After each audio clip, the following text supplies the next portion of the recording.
Hello students, good morning friends. You are welcome to standard 9th maths classes from Noblewood School और इन YouTube channel पढ़ाई का क्वेज। जैसा कि आप सब जानते हैं, in previous lecture we were completed our chapter number 3 coordinate geometry. Now we will start new chapter, but new chapter direct मैं आपको नाम नहीं बताऊंगा, थोड़ा सा हम डिस्क्राइब करेंगे, सबसे पहले समझेंगे, फिर उसके बाद आगे बढ़ेंगे। नाउ सबसे पहले मैं यहाँ पे कुछ लिख रहा हूँ, 3x 7x square plus 5 5x plus 3y -2/3x plus 3। ये मैंने यहाँ पे कुछ लिखा है। आप बोलोगे सर ये एल्जेब्रिक एक्सप्रेशंस है बट पॉलिनोमियल्स हैं। आप चैप्टर नंबर 2 में स्टडी कर चुके हो पॉलिनोमियल्स, टाइप्स ऑफ पॉलिनोमियल्स भी स्टडी कर चुके हो। अब उसके बदले में यहाँ पे कुछ और लिखूंगा, x plus 5 is equals to 3, y -7 is equals to 10, z plus 5/2 is equals to 3, x plus y is equals to 10, x square plus 3x is equals to 4। अब देखिए यहाँ पे जो मैंने लिखे थे सारे, वो सब थे पॉलिनोमियल्स। क्या थे? पॉलिनोमियल्स, आप सब जानते हो। अब यहाँ पे मैंने लिखे हैं, वो आप बोलोगे सर ये भी तो पॉलिनोमियल है उसके जैसे। नहीं, मुझे इसके जैसे नहीं दिख रहा है। इन दोनों में एक डिफरेंस है। क्या डिफरेंस है? सिंपल आपको दिख रहा है, इन सब में इक्वल टू की साइन कहीं पे भी नहीं है, ये सिर्फ एक्सप्रेशंस है। लेकिन यहाँ पे ये जो स्टेटमेंट्स है ना, ये हैं तो एक्सप्रेशंस ही, लेकिन इनके हर एक में बीच में इक्वालिटी की साइन है। कहीं पे भी बीच में, मतलब दो एक्सप्रेशंस के बीच में इक्वालिटी की साइन है। तो जिस एक्सप्रेशन में इक्वालिटी की साइन हो, जिस एक्सप्रेशन में इक्वालिटी की साइन हो, an expression which shows equality is called equations. Equation, लेकिन यहाँ पे बहुत सारे हैं इसलिए मैं इक्वेशंस लिखूंगा। तो ये पॉलिनोमियल्स हैं, ये इक्वेशंस है। ये सब क्या है? इक्वेशंस है। अब जैसा कि आपने टाइप्स ऑफ पॉलिनोमियल स्टडी किए थे, वैसे टाइप्स ऑफ इक्वेशंस भी होते हैं। आपने टाइप्स ऑफ पॉलिनोमियल में 2 टाइप्स स्टडी किए थे। पहले तो on the base of number of terms, उसमें हम कहते थे अगर नंबर ऑफ टर्म 1 हो तो उसे हम कहते थे मोनोमियल, नंबर ऑफ टर्म अगर 2 हो तो बाइनोमियल, नंबर ऑफ टर्म्स 3 हो तो ट्राइनोमियल। फिर उसके बाद डिग्री के ऊपर जाते थे। डिग्री मतलब हाईएस्ट पावर। हाईएस्ट पावर अगर 1 हो वेरिएबल की, है आपकी या मेरी नहीं, किसकी? वेरिएबल की। वेरिएबल की पावर, मैक्सिमम पावर, उसको कहते हैं डिग्री। अब अगर डिग्री 1 है तो हम कहते थे लीनियर पॉलिनोमियल, डिग्री 2 है तो क्वाड्रेटिक पॉलिनोमियल, डिग्री 3 है तो उसे कहते थे क्यूबिक पॉलिनोमियल। सेम वे यहाँ पे इक्वेशंस आएंगे जिसमें वेरिएबल की मैक्सिमम पावर 1 हो वो लीनियर इक्वेशंस, जिसमें वेरिएबल की पावर 2 हो वो क्वाड्रेटिक इक्वेशंस, एंड जिसमें वेरिएबल की पावर 3 हो वो क्यूबिक। अब देखिए फटाफट हम यहाँ पे आइडेंटिफाई करते हैं, ये लीनियर है, ये भी लीनियर है, वेरिएबल की मैक्सिमम पावर 1 है, ये भी लीनियर है, ये भी लीनियर है, ये लीनियर नहीं है, ये क्वाड्रेटिक है। ठीक है, मैंने बहुत से एग्जाम्पल नहीं लिए क्योंकि हमें जो यूज में आता है हम वही ले रहे हैं। अब यहाँ पे एक और चीज डिफरेंस है। देखिए ये इक्वेशन जो है, ठीक है, इसमें वेरिएबल है x, इसमें वेरिएबल है y, इसमें वेरिएबल है z, इसमें 2 वेरिएबल्स हैं x प्लस y, इसमें वेरिएबल एक ही है x, भले पावर अलग अलग है लेकिन वो वेरिएबल तो एक ही कहलाएगा। तो यहाँ पे एक ऐसा स्पेशल इक्वेशन मिला। ये इक्वेशन तो है ही, क्योंकि algebraic expression which shows equality, it is called equation. तो ये इक्वेशन तो है ही, साथ ही साथ लीनियर भी है क्योंकि वेरिएबल की, दोनों वेरिएबल में देख लो मैक्सिमम पावर कितनी है? 1 है। फिर इसमें वेरिएबल्स कितने हैं? 2। तो इसे कहा जाएगा linear equation in two variables. Standard 8th में आप पढ़ चुके हो, तब भी मैंने आपको इक्वेशन का मीनिंग समझाया था, आज वापस करवा रहा हूँ। वहाँ पे आपने पढ़ा था इन वन वेरिएबल, यहाँ पे आपको स्टडी करना है टू वेरिएबल्स। तो हमारा चैप्टर है चैप्टर नंबर 4, लीनियर इक्वेशंस इन टू वेरिएबल्स। लीनियर इक्वेशंस इन टू वेरिएबल्स, ठीक है। तो लीनियर इक्वेशंस इन टू वेरिएबल्स किसे कहते हैं ये आपको समझ में आ गया। पहले मैंने इक्वेशन का मीनिंग समझाया आपको, फिर लीनियर किसे कहते हैं वो समझाया, फिर टू वेरिएबल्स किसे कहते हैं वो समझाया, ठीक है। पूरा जो नाम है वो मैंने आपको ठीक से समझा दिया। लीनियर इक्वेशंस इन टू वेरिएबल्स यहाँ पे आपको स्टडी करना है। अब तक आप वन वेरिएबल में स्टडी कर चुके हो, स्टैंडर्ड 8th में एक्स की वैल्यू भी आप फाइंड आउट करते थे। यहाँ पे दो वेरिएबल्स आएंगे, तो सबसे पहले मैं यहाँ पे लिखूंगा स्टैंडर्ड फॉर्म। क्या लिखूंगा? Standard form of linear equation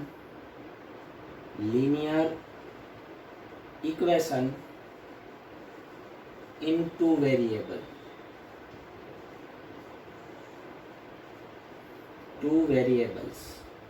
ठीक है। इसका एक स्टैंडर्ड फॉर्म होता है। स्टैंडर्ड फॉर्म क्या होता है वो मैं आपको समझाता हूँ अभी। स्टैंडर्ड फॉर्म कुछ ऐसा होता है, ax plus by plus c is equals to 0। आप बोलोगे सर ये तो कुछ समझ में नहीं आया। अब यहाँ पे आपको एक चीज देखनी है। आप बोलोगे सर a है, x है, b है, y है, c है। अब वेरिएबल्स सर कितने सारे हैं? ये सब वेरिएबल्स नहीं है, पहले ये पूरा समझ लो। वेर इसमें कंडीशन आती है a, b and c are real numbers. a, b and c क्या है? Real numbers. ध्यान रखना a, b एंड c जो है वो वेरिएबल नहीं है। तो देखिए x का कोएफिशिएंट है वो a है।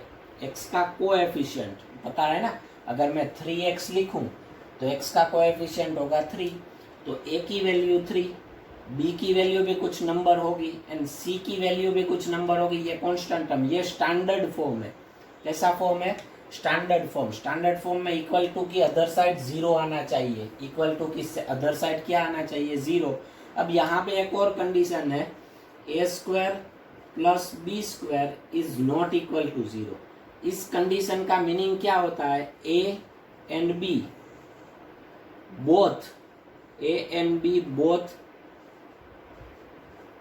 Are not zeros. मतलब क्या होगा समझिए, a और b की दोनों की वैल्यू एक साथ 0 नहीं हो सकती, तो फिर सिर्फ कांस्टेंट ही बचेगा। ये कोई एग्जिस्ट ही नहीं करेगा ऐसा एक्सप्रेशन, ठीक है। फिर तो 0 इक्वल्स टू 0 हो जाएगा। a and b both are not zeros, दोनों एक साथ 0 नहीं हो सकते। हाँ, कोई एक 0 हो सकता है। a, b and c are real numbers. तो ये हो गया हमारा स्टैंडर्ड फॉर्म। स्टैंडर्ड फॉर्म आपको ध्यान से समझना है, ax plus by plus c is equals to 0। Standard form समझ गए तो अब हम आगे जाएंगे। एक्सरसाइज 4.1 जो है वो इसी से रिलेटेड है। इसमें अभी और कुछ नहीं है, आगे थोड़ा सा कैलकुलेशंस आएंगे, वो जब आएंगे उसके ऊपर डिस्कशन करेंगे। अभी हम जा रहे हैं एक्सरसाइज 4.1। Question number 1। एक्सरसाइज 4.1 में क्वेश्चन नंबर 1 में ऐसा कहा है, the cost of a notebook is twice the cost of a pen. Cost of a notebook is twice the cost of a pen. Twice का मतलब मल्टीप्लाई बाय 2 मतलब double. Write a linear equation in two variables to represent this statement. इस statement को represent करने के लिए linear equation in two variable लिखना है हमें। नीचे आपको ब्रैकेट में बोला है, take the cost of a notebook to be ₹x and that of a pen to be ₹y। तो सबसे पहले आपको यही एज्यूम करना है, let cost of a notebook is equals to ₹x and cost of a pen is equals to ₹y। अब इन दोनों के बीच का रिलेशन जो आपको गिवन है उसका यूज करो। रिलेशन क्या गिवन है, आपको कुछ ऐसा गिवन है,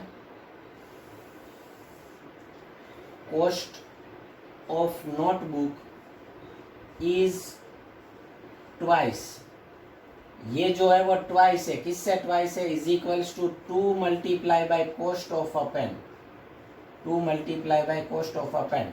जो आपको वर्ड में सेंटेंस गिवन है उसको मैंने ऐसे यहाँ पे जस्टिफाई किया, cost of a notebook is twice to the cost of a pen.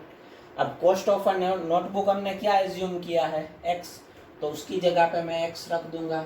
फिर कॉस्ट ऑफ अ नोटबुक के बाद क्या आता है, इक्वल टू, तो इक्वल टू का इक्वल टू, फिर आता है 2, 2 का 2 multiply cost of a pen, cost of a pen क्या गिवन है, y, तो उसकी जगह पे मैं y लिखूंगा, तो x is equals to 2y।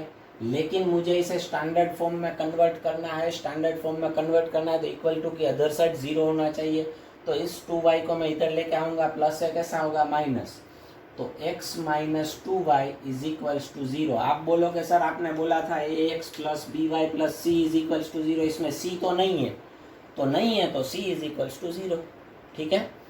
तो ये देखिए ये हो गया हमारा लीनियर इक्वेशन इन 2 वेरिएबल। एक और चीज़ ध्यान रखना, यहाँ पे कोई सब्ट्रैक्शन मत करना, क्योंकि ये दोनों लाइक टर्म्स नहीं है, लाइक टर्म्स में एडिशन एंड सब्ट्रैक्शन होता है। Question 1 is over. अब हम क्वेश्चन 2 पे जाते हैं। क्वेश्चन नंबर 2 में आपको बोला है express the following linear equations in the form ax plus by plus c is equals to 0 and indicate the values of a b and c in each case. आपको standard form में convert करना है हर एक equation को और a b and c की value लिखनी है। फर्स्ट वन है 2x plus 3y, 2x plus 3y is equals to 9.35 bar, 9.35 के ऊपर बार है। अब सबसे पहले तो इसे स्टैंडर्ड फॉर्म में अरेंज करो। स्टैंडर्ड फॉर्म में अरेंज करने के लिए इक्वल टू की अदर साइड 0, तो इसको इधर लेके आओ, प्लस है कैसा होगा माइनस, तो स्टैंडर्ड फॉर्म ये होगा 2x plus 3y minus 9.35 bar is equals to 0। ये देखिए ये इस फॉर्म में आ गया। अब indicate the values a b and c, तो a is equals to, a मतलब क्या है, x का कोएफिशिएंट, x का कोएफिशिएंट इसमें क्या है, x का कोएफिशिएंट है 2, तो a इज इक्वल्स टू आएगा 2। फिर b, b मतलब क्या है, y के आगे y का कोएफिशिएंट, y का कोएफिशिएंट क्या है 3, तो b is equals to 3। And फिर c का मतलब क्या है, कांस्टेंट टर्म, तो c is equals to minus 9.35 bar. कोई प्लस मत लिखना, यहाँ पे विद दी साइन लेना पड़ता है। अगर 3y भी माइनस होता ना तो हम यहाँ पे b is equals to minus 3 लेते। चलिए आगे उसके जैसे और सम लेते हैं। Second one x minus y upon 5 minus 10 is equals to 0। अब सबसे पहले तो यहाँ पे एलसीएम ले लो, क्योंकि डिनोमिनेटर में वैसे रख दो तो भी चलता है, लेकिन मैं वो नहीं करना चाहता। डिनोमिनेटर में हम एलसीएम ले लेते हैं, ठीक है। एलसीएम ले लेंगे तो क्या होगा, नहीं चलिए वो रहने दीजिए, एलसीएम नहीं लेना। माइनस 5 अपॉन 5 है ना, उसको मैं ऐसे लिखूँ तो आपको कोई प्रॉब्लम नहीं होगी। Minus 1 upon 5 minus 10 is equals to 0 हो गया। तो अब बताइए मुझे a मतलब x का कोएफिशिएंट, a मतलब x का कोएफिशिएंट, x का कोएफिशिएंट कुछ नहीं है, x का कोएफिशिएंट गिवन नहीं है तो होगा 1। फिर b मतलब y का कोएफिशिएंट, y का कोएफिशिएंट इधर है माइनस 1 अपॉन 5। अब बोलोगे सर ऐसा भी होता है, हाँ माइनस 1 अपॉन 5, क्योंकि हमने बोला a b and c are real numbers, real numbers में कोई भी हो सकते हैं। फिर c की value c is equals to क्या आएगा माइनस 10, सम इज ओवर। चलिए उसके बाद थर्ड वन पे जाते हैं। थर्ड वन में गिवन है minus 2x plus 3y is equals to 6। ये आपको होमवर्क में करना है, पहले स्टैंडर्ड फॉर्म में कन्वर्ट करना, ठीक है। इक्वल टू की अदर साइड 0 आना चाहिए। फिर values of a b and c मैं आपको बता देता हूँ। a माइनस 2 आएगा, b 3 आएगा and c is equals to minus 6 आएगा। क्लियर। चलिए उसके बाद फोर्थ वन है वो मैं करवाता हूँ। Fourth one is x is equals to 3y, x is equals to 3y है, पहले इसे स्टैंडर्ड फॉर्म में कन्वर्ट करेंगे, 3y को इधर लेके आओ, x माइनस 3y। अभी कांस्टेंट टर्म नहीं है तो हमें ax plus B Y plus C में लिखना है, तो कोई यहाँ पे प्लस 0 भी लिख सकता है, कुछ नहीं होता, जब टर्म ही ना हो तो वो 0 हो जाता है। लेकिन अगर कोई 0 ना लिखे तो भी चलता है, ठीक है, मैं नहीं लिखूंगा, x minus 3y is equals to 0। तो अब बताइए a की value, a is the coefficient of x, x का कोएफिशिएंट कुछ नहीं है तो 1, b मतलब y का कोएफिशिएंट इज -3 एंड c वाला टर्म ही नहीं है 0। ध्यान रखना, जब टर्म ना हो तब 0, ऐसा मत बोलना सर इसमें तो नहीं था तो हमने 1 लिया, कोएफिशिएंट नहीं था, ये मल्टीप्लाई में नहीं था। मल्टीप्लाई में जब कुछ ना हो तो 1 होता है एंड एडिशन में जब कुछ ना हो तो 0 होता है, ये ध्यान रखना, ठीक है। अब उसके बाद फिफ्थ वन हम ले रहे हैं, फिफ्थ वन है 2x is equals to -5y, 2x is equals to -5y, ये होमवर्क में करना है आपको, अभी ये आ जाएगा, एकदम सिंपल टॉपिक है, ठीक है। 6 वन में ले रहा हूँ 3x plus 2 is equals to 0। अब इसमें है ना, मैं स्टैंडर्ड फॉर्म में कन्वर्ट करूंगा, इसमें y वाला टर्म ही नहीं है, y वाला टर्म ही नहीं है, तो 3x plus 0y plus 2 is equals to 0, ये स्टैंडर्ड फॉर्म होगा। जब टर्म ना गिवन हो तो आगे 0 लगा के लेना पड़ता है, हम पोलिनोमियल में स्टडी कर चुके थे, स्टैंडर्ड फॉर्म में डिसेंडिंग ऑर्डर डिवीजन करते थे तब, पता है ना। तो अब यहाँ पे a की वैल्यू होगी 3, x का कोएफिशिएंट, b की वैल्यू 0, c की वैल्यू 2। देखिए एक चीज बता दूं, जब कोएफिशिएंट ना गिवन हो ना वेरिएबल के आगे तो कोएफिशिएंट 1 होगा, और जब वेरिएबल वाला टर्म ही ना गिवन हो ना तब कोएफिशिएंट 0 होगा। देखिए यहाँ पे y वाला टर्म ही गिवन नहीं है तो y का coefficient b is equals to 0 आया, ठीक है। उसके बाद मैं जा रहा हूँ 7th वन पे, 7th वन है y minus 2 is equals to 0। इसमें कौन सा टर्म नहीं है, x वाला, तो उसे हम ले लेंगे 0x plus y minus 2 is equals to 0। तो यहाँ पे a की वैल्यू क्या होगी 0, x का कोएफिशिएंट, देखिए x वाला टर्म नहीं था, जब टर्म ना हो तब कोएफिशिएंट 0, टर्म हो एंड कोएफिशिएंट ना हो तभी कोएफिशिएंट 1 होगा। b is equals to 1 and c is equals to -2, ये 7th वन भी हो गया। उसके बाद है 8th वन, लास्ट वन है 5 is equals to 2x, 8th one 5 is equals to 2x। अब इसमें है ना 5 को उधर लेके जाना, या तो 2x को भी इधर लेके आओ ना, बट पहले हम 2x वाला टर्म लिखेंगे, वो प्लस है माइनस हो जाएगा, -2x, फिर y वाला टर्म नहीं है तो 0y plus 5 is equals to 0, क्योंकि हमें स्टैंडर्ड फॉर्म में लिखने के लिए कहा इसलिए हम लिखेंगे। So a is equals to -2, b is equals to 0 and c is equals to 5। तो ये एक्सरसाइज 4.1 जो है वो ख़त्म हो गई, एकदम इजी है, लेकिन इजी के साथ ये भी बता दूँ ये बेस है। अगर आपको standard form a, b and c की वैल्यू में कन्फ्यूज़न होगा तो आगे चैप्टर में प्रॉब्लम होगी, लेकिन है एकदम इजी टॉपिक, ध्यान से देख लेना, कोई डाउट है तो मुझे कांटेक्ट कर लेना। आज के वीडियो में इतना ही रखेंगे, नेक्स्ट वीडियो में नेक्स्ट टॉपिक लेंगे, ठीक है। वीडियो अगर अच्छा लगे तो लाइक कीजिए, चैनल सब्सक्राइब कीजिए, शेयर कीजिए दोस्तों के साथ, ठीक है। जय हिंद।